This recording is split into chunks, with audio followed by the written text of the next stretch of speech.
Hey guys, today I'll be narrating SnivyAlchemist's Legend of Korra fanfic called In a Different Life. Now this is rated M and Tana will be appearing in this chapter. Oh, and the author wants you to know that there will be trigger warnings like suicidal ideation, sexual harassment, explicit drug use, usage of needles, and overdose. So that's a bit of a spoiler, but Yep, let's get into it. Chapter 2. Despair, Dope, and Desire. There she was, back in the same pit she always was in. A week of sobriety was coming to an end, but it didn't matter. Nothing else mattered. It was already dark outside by the time Korra found herself riding the bus to her next destination. Korra sunk herself into the upholstered seat, absolutely exhausted, from running around in a frenzy to get all of her supplies, from the fight with Azami earlier that day, from the racing thoughts in her head. The seat next to her was occupied by her black duffel bag with a purple W on the side, an old keepsake from better times, back when Korra had it all, back when she would take the bag, hit up the locker rooms at the WW, and psych herself out for a track or cross-country meet. If Korra were to unzip it right now, she knew what she would find instead of a track uniform. A beat-up raincoat, ratty, worn clothes, some toiletries, and, beneath all of that, needles, a lighter, metal spoon, a shoelace, alcohol pads, cotton balls, and a bundle of small plastic baggies of heroin. Korra hung her head, her eyes staring unfocused at a spot on the floor. No matter what she did, she was doomed to keep crawling back to the drug that has come to define her life. The promise that shooting up brought, replacing all the pain kept inside with that wonderful, warm state of bliss where none of it existed. Korra took a shuddering breath. Somewhere in the back of her mind was the knowledge that going back was only furthering her ruin, but not even detoxing from it could dislodge the incessant craving she was feeling for it. Korra needed the dope more than anything else in the world. She needed it so badly she could practically taste it in the back of her mouth as images of the meticulous steps, taking the powder out of the bag, stirring on the spoon, cooking it with a lighter, drawing it up through the cotton, finding a vein on her arm to inject it to, flooded her mind with startling clarity. She wanted nothing more than to be free from this madness. Yet, as much as Korra wished and wished and wished, it was hopeless. Everything else, her dreams, her relationships, the person she once was, were all gone. Heroin replacing the aching void that their loss had created. Korra gripped her pant legs tightly, balling a bit of the demon in her fists. It wasn't fair. Nothing that had happened in the past 3 years was fair. In another life, Korra would still have everything and be living her best life with all the people closest to her, but that stupid fucking truck hit her, left her with so much pain in her back that it made doing the smallest things an agonizing ordeal for a whole year after she had been hit, left her a shell of her former self that could only feel anger or depression at the world around her. More than anyone or anything else, however, Korra hated herself for all this. She was the one who kept giving in and letting her life be run right into the ground by her habit. But fuck it all. Korra was worthless anyways, so why bother holding back? Why bother caring if she gave in and used? Why bother to care about anything? Korra slumped further into a seat and closed her eyes. Soon enough, it would be forgotten all over again. For just a little bit longer, she could lose herself to the abyss and not care about how far she had fallen. Rain poured down in a steady drizzle as Korra stood on the covered porch of her house, staring at it with trepidation.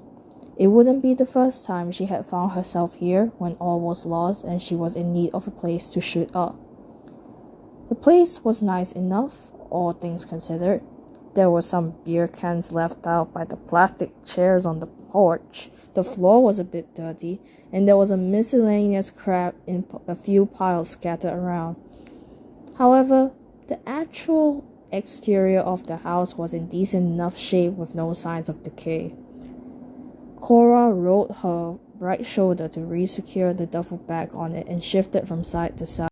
Korra almost wished that she had chosen one of those dank, seedy motels she had frequented in the past, if for no other reason than to not have the shame of come crawling back to him again.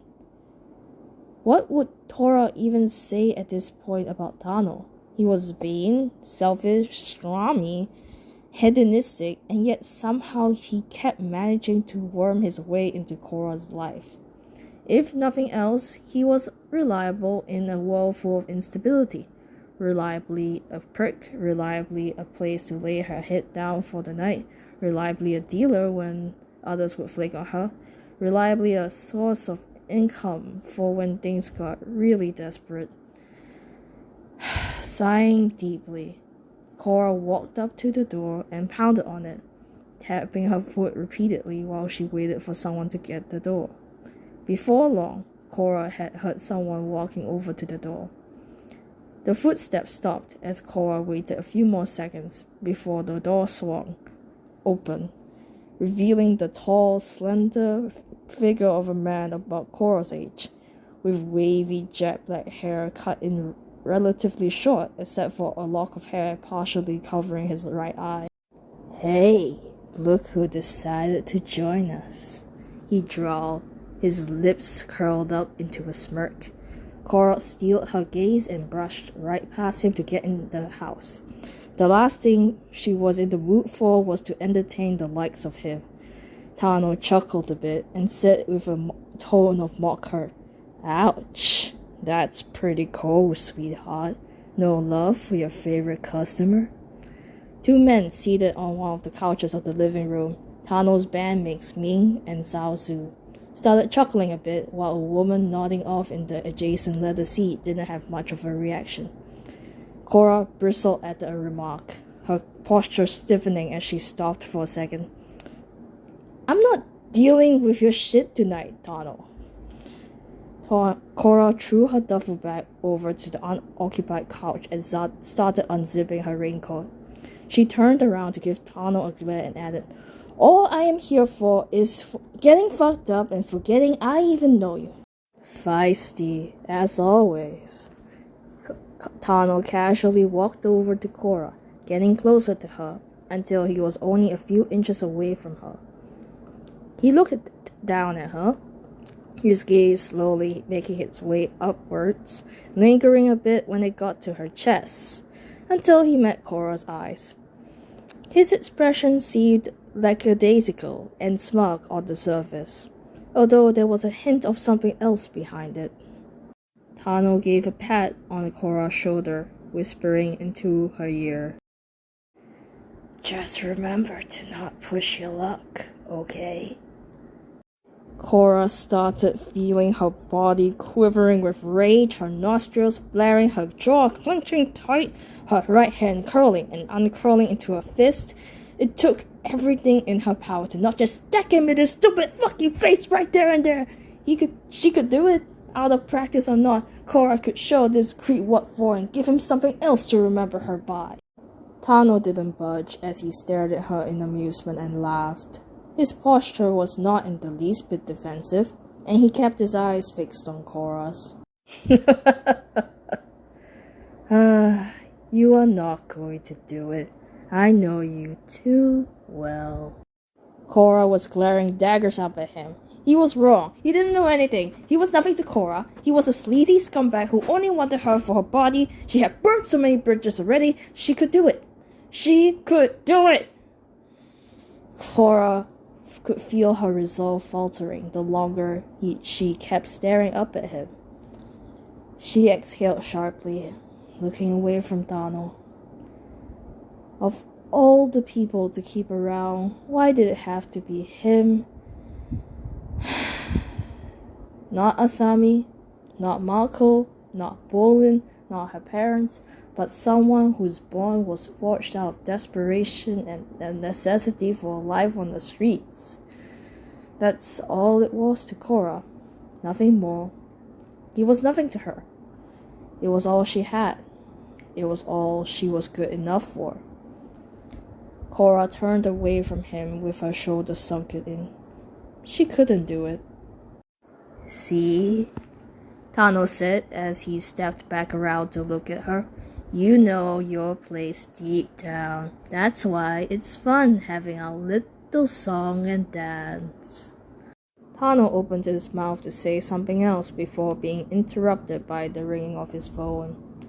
He backed away from Korra and brought the phone out of his pocket. His face changed from smugly content to annoyed.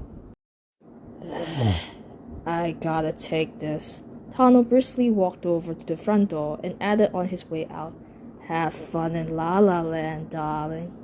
Korra stomped over to the couch, put her duffel bag on her shoulder, and started walking over to the bathroom. She slammed the door shut behind her. Fuck everything. Whether she lived, whether she died, Korra just didn't care anymore. All she could care about is feeding that burning desire, the one that led her here in the first place, the only thing that mattered anymore. She dropped the duffel bag on the floor and quickly unzipped it, fishing for all the contents that lay at the bottom and laid them all out by the sink. First, Korra took the bundle of plastic baggies, undid the rubber band, and took 3 of the bags. She opened them and emptied the fine white powder onto the spoon that lay right beside the needles. She took one of the needles and uncapped it, turned the faucet on, and drew enough water to fill the entire barrel. She squirted the water onto the powder and stirred with the tip of the needle until the dope more or less dissolved into the water and turned a light brown. Then Korra tucked her left hand into the sleeve of a fat flannel shirt and used it to grip the spoon while pulling the barrel of the needle in her mouth and grabbing the big lighter with her right. Holding the spoon steady with her thumb, index, and middle finger, she ignited the lighter and held it underneath the head of the spoon, the resulting mixture bubbling and darkening from the heat. After the solution was done cooking, Korra quickly put down the lighter and grabbed a cotton ball and dropped it onto the spoon. She took the needle out of her mouth, drew up the liquid from the cotton, and turned it upside down to flick at the barrel to get rid of the air bubbles. This was it. This was the sum of her existence, a poison that had ravished her mind so thoroughly, yet the one that held the allure of sweet ambrosia. Korra tore open one of the alcohol pads, started wiping the tip with it, and took a seat on the toilet. She put the needle's barrel back in her mouth and rolled up her right sleeve, getting the shoelace and tied it around the crook of her elbow. She clenched her fist and searched among the landscape of her tribal tattoos and faded track marks for a vein to inject into. After a minute or so of looking, Korra found one bulging out and took the needle out of her mouth, positioned it at a 45-degree angle from the vein, and jabbed it. She pulled the plunger up, the brownish liquid turning a shade of crimson. All that was left was to plunge it back down. Without a hint of hesitation, Korra did so until all of the solution disappeared into her arm. She promptly took the needle out and set it aside on the counter, waiting for the imminent wave of pleasure. Korra would only have to wait a few more seconds before her body was overtaken in an overwhelming rush of pure warmth and joy. It was nothing short of orgasmic, and keep crescendoing into unbelievable heights that made her feel like she had been blessed by the gods, the spirits, something divine. It was the last thing Korra remembered before everything turned black. As if no time passed at all, Korra's eyes fluttered open, straining to make sense of the varying sensations and sights that she was suddenly being subjected to. The first thing Korra noticed was that somehow she was on her back. Where was she? All the sounds and voices around her sounded extremely muffled, like she was hearing them from underwater. Who were these people? What was going on? Why wasn't she able to get up? Slowly, Korra was starting to process all the various stimuli around her. The object she was laying on was a gurney, and she was strapped snugly onto it. She was inside an ambulance, with paramedics to either side of her. A sense of dread creaked within her, compounding the nauseating feeling in her gut. It didn't take a rocket scientist to figure out what had happened. She had overdosed. The paramedic to her right, an older blonde woman with round eyes, noticed she was awake and let out a long sigh before saying, "You are really lucky someone found you, kid. You were blue and didn't have a pulse when we found you. No pulse, no life. Dead." Korra closed her eyes, the weight of the situation sinking in like lead in her heart. What could have been her last few moments on Earth would have been so pleasant, so peaceful a note to have gone out on. So why, then, did her eyes fill with tears at the thought of not seeing tomorrow?